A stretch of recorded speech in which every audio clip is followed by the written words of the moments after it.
It is great to welcome to the program today Nicholas Bloom, who is a professor of economics at Stanford University. Professor Bloom, so great to have you on today. Yep, lovely to be here. Thanks. So, you've been studying work from home for some time, and work from home is something that has become more prevalent during the coronavirus, social distancing, lockdowns, stay at home orders, whatever phrase we want to assign to them. And there's a couple of perspectives on this that are increasingly prevalent. One is this is really not working for a lot of people in a lot of types of businesses. And for the most part, we're going to see a return to office work as soon as it's safe. The other position is a lot of businesses are figuring out that this is really great. They can save money on office space by decentralizing a lot of their workers, and it's an experiment that was maybe forced upon us, but that is an opportune one. First question is, what was your perspective on work from home prior to the virus, and then how has your view shifted at all, if it has, during the virus? Sure. So prior to the virus, I was actually very positive on working from home. I was involved in a large randomized control trial out in China, working with a company called Ctrip. They are like the Chinese equivalent of Expedia. They're a massive $10 billion NASDAQ listed firm with about 15,000 employees. And out in Shanghai, we did a big experiment on working from home. We randomized volunteers to work from home on even and odd birthdays. And we discovered that people that work from home were 13% more productive, which is like a huge impact. It's basically an extra day a week. When we looked at why that was, basically about a third of it was they said it's just easier to work from home. It's quieter, less distracting. I remember one, there's a whole series of anecdotes we got. I've re-interviewed them, but one of the women, she said, I find it so distracting in the office. The woman at the desk next door to me, she clips her toenails in her morning breaks, which you can imagine, you don't want to be next to that. And then the other benefit of working from home is, of course, there's not the time lost from commuting problems. And, let's say the bus didn't turn up or my car broke down, etc. So before the COVID shutdown, this is 5, 6 years ago in China, I did a big experiment. And since then, I've done a lot of media and research on this. And it was always, before now, very positive on working from home. Employees seem to love it. Quit rates halved after they rolled this out in China, and their performance improves. Okay, so before we get to now, if your and how your opinion has changed, were you able, when you do a study like that, if working from home represents a change for an employee, presumably some of the productivity increase may be initial, but it may not stay, right? Did you account for that, that maybe the new surrounding initially increases productivity, but then maybe there's some other longer term effect where you return to the mean, so to speak? That very interesting question. So this is where choice matters enormously. So the saying from working from home is the three great enemies of working from home are the fridge, the bed, and the television. And often some of us discover that we get overcome by one of those, at least at home. And so what we found in C-Trip was we had actually 1,000 people in one division. We asked them who wants to work from home. Only 500 of them volunteered. So you can imagine already there's a number of people that don't want to work from home. And in C-Trip, I should say the average person was commuting 40 minutes each way in and back from work. So, they told us it's, isolating and depressing. So only half of people wanted it. At the end of the 9-month experiment, we let them re-choose, and about half of them chose to come back into the office. And about a third of those initially chose not to come, to change their mind. And you then saw in the longer run, the impact on working from home was almost twice as big. So this was like 25%. Why was that? And the answer is a lot of people think they do really well working from home. They go home and then they just can't handle it. They, end up watching TV, they sleep in too late, etc. So it's not so much that people get worse over time, as that you discover that it either works or doesn't work for you. So I'm not so much pro or against working from home. I'm very pro-choice on it and allowing people to experiment. Okay, so now we get into, you've continued your study through this experiment, this additional phase of experimentation forced upon a lot more people than the 1,000 people in your study globally. What, Yeah. if anything, has modified your view that you've seen? So right now I'm very negative on working from home under COVID. Why? There are four reasons that there's a big problem that's completely different from our study. Firstly, is children. So a lot of us had kids. I have a 4-year-old that runs into the room. She calls me doo-doo, and we're like, shout, doo-doo, time to play. My older kid plays the bagpipes. I don't know which is quite worse, but kids is hugely distracting. That's quite an Secondly, instrument to have happening in the next room over. yeah, yeah. Well, I think the only thing worse than playing the bagpipes is practicing the bagpipes. And it's like the same song over and over again, but with each mistake, it's painful. And I live on the West Coast out in California, so we're in a wooden framed house, so there's very little soundproofing. So one is kids. C-Trip wouldn't have allowed people. No firm really would allow people to work from home with kids normally around. Secondly, is you need your own room that's not your bedroom. I mean, even in I don't know, if I move out of the way, there's a bed behind me in this room. It's like, I'm lucky I have my room to work in, but a lot of people are sharing apartment rooms. I had a colleague of mine that when I asked, I could see, her toothbrush in the background. She was taking a call from the bathroom. The third factor is choice. As I mentioned, under COVID, we don't choose. And in fact, there's an interesting study out of Chicago that looks carefully across all jobs in America and estimates only around 1/3 of jobs can be done effectively at home. So the other 2/3 are either hard to do or impossible. I mean, being a waiter, or a dentist, or a pilot. And then finally was full time. So right now we're working from home 5 days a week. In C-Trip, we only had 4 days a week because that fifth day is critical to come into the office to have, both to be motivated and inspired and also to be creative. So just to give you a figure, if you look at surveys from the US Census, before COVID, 28% of graduates worked from home at least 1 day a week. So it's quite common amongst, slightly more senior employees, managers, etc. But only 2% did full time, 5 days a week. So 5 days a week is really extreme. It's like fanatical working from home. It was extremely rare beforehand.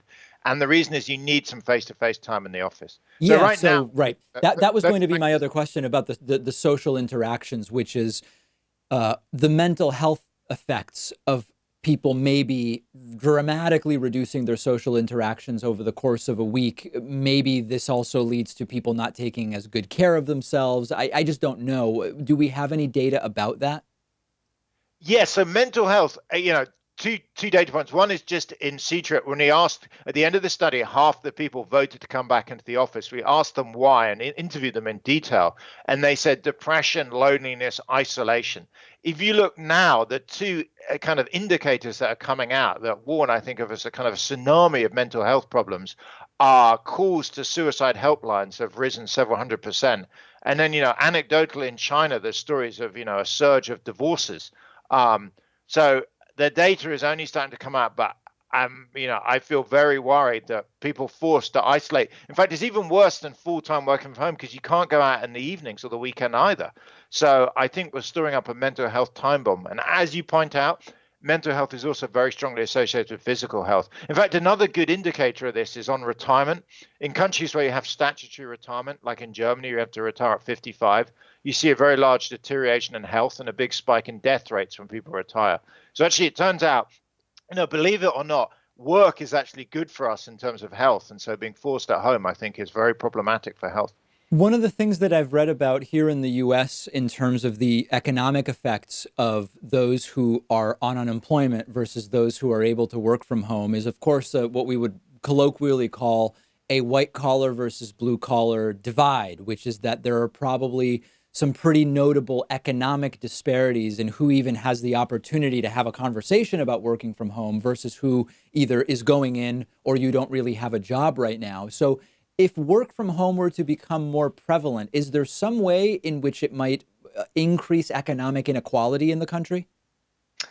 Maybe. I mean, it certainly is now. I think now is far more problematic because there is no office equivalent. So you're right that jobs that work remotely are obviously non-physical. Mostly they're non-physical. There's very few physical jobs you can do at home. I mean, maybe if you're making high-end handbags, you can make them at home, but pretty much physical jobs in the office. The other issue is you have to be a job that's based on, you evaluated but measured on output rather than inputs. So for example, if you're doing something, I'm an academic, so people can evaluate my research and teaching. They don't need to see me sitting at my desk. They just look at what I do. But the number of lower skilled jobs tend to be based on inputs, and you actually got to physically observe the person. So in the long run, yes, it will be easier for higher skilled graduate jobs to be at home. That's probably less of an issue then. You can still go into work if you're, lower skilled. the problem is much more right now that you've literally been forced to lose your job. And of course, you're losing skills as well. So I think the bigger issue is now, the one positive I take on a lot of this is I think working from home is going to slightly empty out the center of cities, which is going to address, to some extent, the affordability crisis. So the other big, issue is San Francisco, New York, many large cities become so expensive we can't live in them anymore. The upside of working from home is people will move out a bit. Prices will drop in center of cities, but at least those workers that need to be in work every day can more easily afford to live there. Yeah, so that was actually one of the things I was going to ask you about. Here's another one since you mentioned it.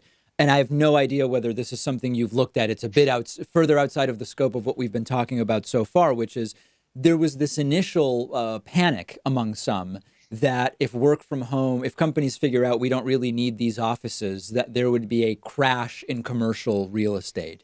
And it would be absolutely terrible economically. But then there was a counter argument that I read, which was interesting, which was, well, a lot of those companies, if they did pull back from full-time office space, would likely find new places that would be available for meetings, co-working spaces on an as-needed sort of basis, and that it would not be as objectively decimating to the commercial leasing industry. Is this something you've considered or looked at all or have any opinion of?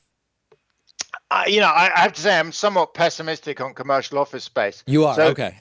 post the return. So in the short run, the short run with COVID could honestly be 1 to 2 years. Who knows when they'll find a vaccine? But if you talk post-vaccine, post the current pandemic, you could easily see a big surge in people working from home 2 days a week. So as a good example, London in 2012 shut down the center of the city for 3 weeks because of the Olympics. They didn't want the congestion for the Olympics. And after that, there was almost a doubling of working from home of firms affected. They just found it worked quite well and they went back to it, but on a part-time basis.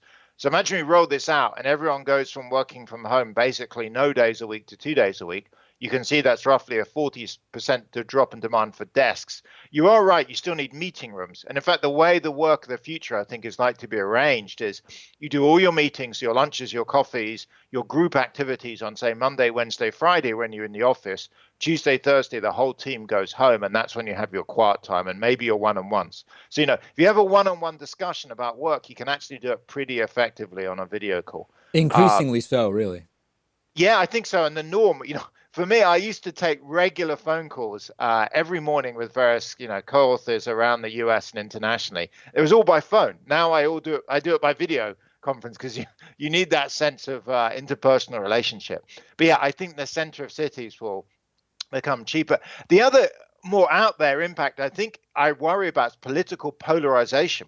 So there's a view that in the 50s, we all watched the same TV. We basically lived in similar areas and we went to work with other people and that moderated our views. By now we consume different media, the left and the right go to different television stations. Americans in particular are increasingly polarized in where they live. You can opt from charter schools into different schools. The one moderating factor has been we all at least have to go to the same workplace and work with people. So if you're on hard right or hard left, you have to talk with others over lunch. If suddenly you're working from home, there's nothing to stop the extremes just moving out to the fringes.